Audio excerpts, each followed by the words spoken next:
Alors pour présenter un petit peu les carters MBK là, qu'on trouve sur VSX, là, les véritables origines qui ont été vraiment produits par MBK à l'époque, mais qui ont des défauts de fabrication, qui sont décalés. Donc moi je les ai pris parce que je voulais surtout avoir une portée de roulement là, qui sert bien. Donc ça on verra, je sais pas encore le dire. La portée de roulement a l'air propre pour un côté. Pour l'autre, on voit qu'au fond, il y a un accroc. Donc je sais pas comment ça va se passer. Il faut que j'arrive à nettoyer ça au fond là. On voit que le lésoir, il a ripé. C'est pas beau. Il n'y a pas les goujons. Les goujons, il faut les acheter à part. Les centreurs, ils sont trop longs. Quand on fermait les deux carters, il y avait un jeu de 1 bon millimètre. Ouais, j'arrive à le simuler, ouais, comme ça. Parce que les centreurs sont trop longs ou alors les trous sont pas assez profonds. Alors de ce côté-là, le trou est bien alésé, il est propre. De ce côté-là, c'est dégueulasse. Alors, on voit l'alésoir qui a essayé de faire quelque chose et qui s'est arrêté en plein milieu ou j'en sais rien. Je sais pas expliquer. Les trous sont pas centrés, mais ça passe toujours. Donc les centreurs, je les ai découpés à la scie. Donc voilà, il y avait la rondelle en plus comme ça là. Et à la scie, je me suis fait chier pour découper juste ce qu'il fallait. Donc les deux là, pareil. Donc maintenant on peut les monter. Ils sont un poil courts, mais c'est pas grave, ils font toujours leur travail. Donc les plans sont corrects. Quand on les monte centrés, on a bien les faces du dessus qui sont coplanaires, donc ça c'est bon. Derrière aussi c'est coplanaire, sauf que là il y a un décalage sur la fenêtre. Mais la face ici elle est bonne. On voit que j'ai bien gratté là et là, parce que sinon les clapets Athéna, là, les vis elles touchent. Donc maintenant que j'ai bien gratté, ça passe. Sachant qu'il y a le joint après, donc si ça passe comme ça, ça passera mieux encore après.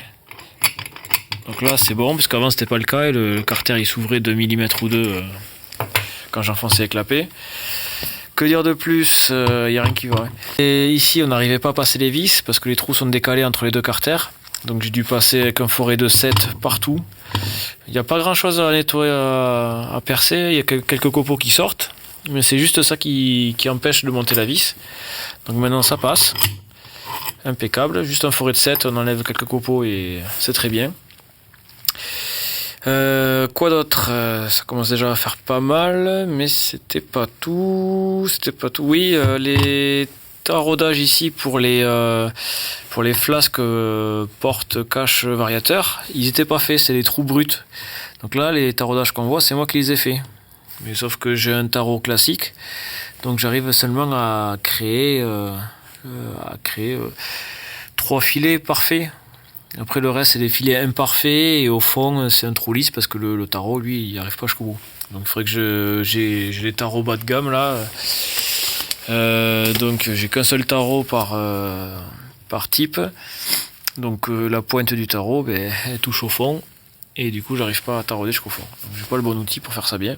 Donc je pourrais pas me servir de ça. Ou alors il faudra vraiment que je colle les vis et que je serre pas trop fort. Ici, point positif. Ah, il y en a un.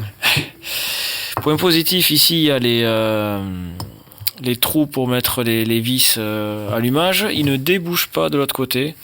Ça c'est bien. Toujours, donc du coup pas besoin de faire l'étanchéité comme on fait d'habitude. Donc c'est toujours ça de prix. Ils ont l'air d'avoir pas mal de matière ici je trouve. Donc faut voir si ça va pas gêner avec l'allumage après.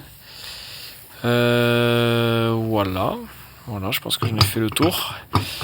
Donc j'espère qu'ils vont tenir les roulements. C'est que pour ça que je les ai pris. Et que surtout que ça fait une soirée complète que je passe à essayer juste de les remettre en ordre de montage. Des repercés, retarodés, grattés. Tout ça pour ça quoi. Donc après pour l'alignement carter, j'ai tracé en noir le cylindre 512. Le carter, lui, à ce niveau-là, il va plus derrière que le cylindre. Donc le cylindre, je l'ai creusé un petit peu en arrière, 1 millimètre ou 2, 1 millimètre. Et je suis allé le plus profond possible pour pas qu'il y ait de sommet, de cassure. Donc j'essaie de faire quelque chose de progressif. Là, j'ai préparé un côté et pas l'autre. Donc là, on voit le trait d'ailleurs du cylindre. Donc je vais décaler jusqu'au fond. Et tout ce qui a gratté en noir comparé au carter d'origine. Voilà. Et derrière aussi, il faut que j'aligne un petit peu au cylindre. Et puis c'est tout, je n'en ferai pas plus. Je descends jusqu'à la petite marche. La marche, je la laisse. Il faudrait que je mesure. J'ai l'impression qu'il y a beaucoup de matière sur ces carters. La petite marche, je pourrais la faire sauter. Mais bon, je sais pas pourquoi elle est là, cette marche. Est-ce qu'elle est faite exprès ou quoi? Ouais, peut-être pour ici, là. Il faudrait que je mesure. Peut-être que je la ferai sauter. Bon, je pense pas que ça change grand-chose. Voire rien du tout. Et puis voilà. En espérant que ces carters me satisfassent. Donc je viens de faire le deuxième carter aussi. Donc toujours pareil, j'enlève le minimum de matière. Juste ce qu'il faut pour que ce soit aligné, pas plus. Donc voilà, ça correspond pas mal, bien même. Derrière j'ai gratouillé, histoire de dire, hein, tant qu'on y était. Voilà.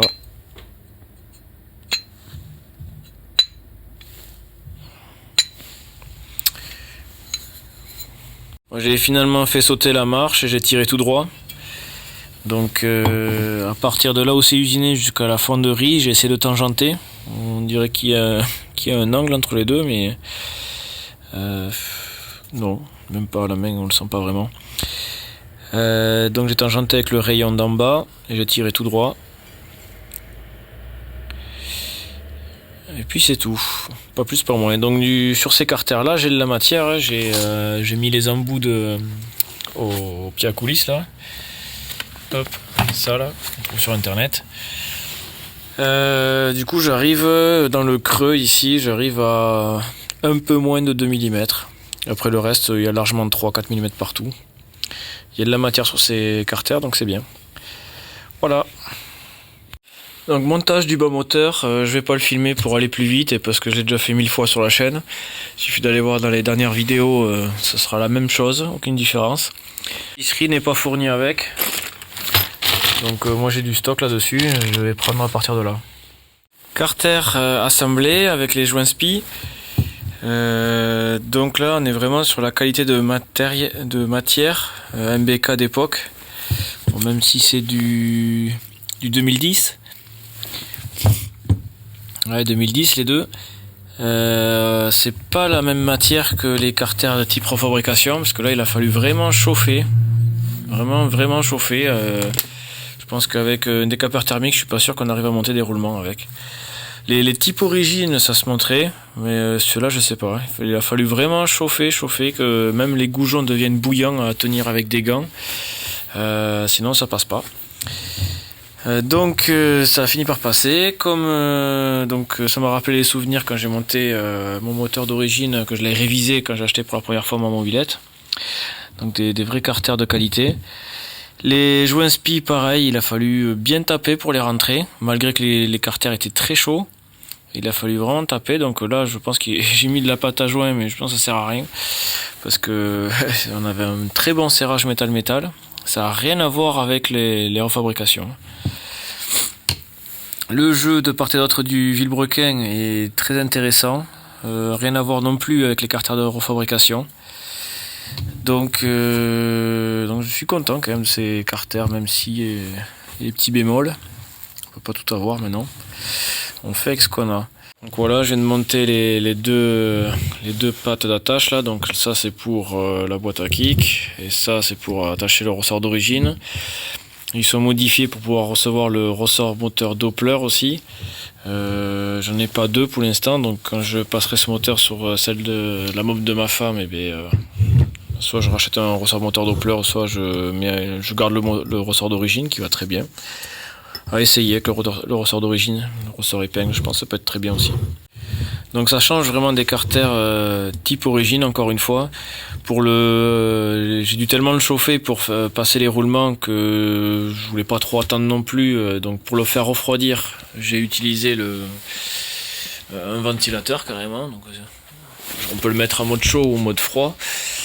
Enfin, en mode vent tout simplement. Et dehors avec le ventilateur pour le faire refroidir là pendant 5-10 minutes parce que c'était vraiment assez chaud.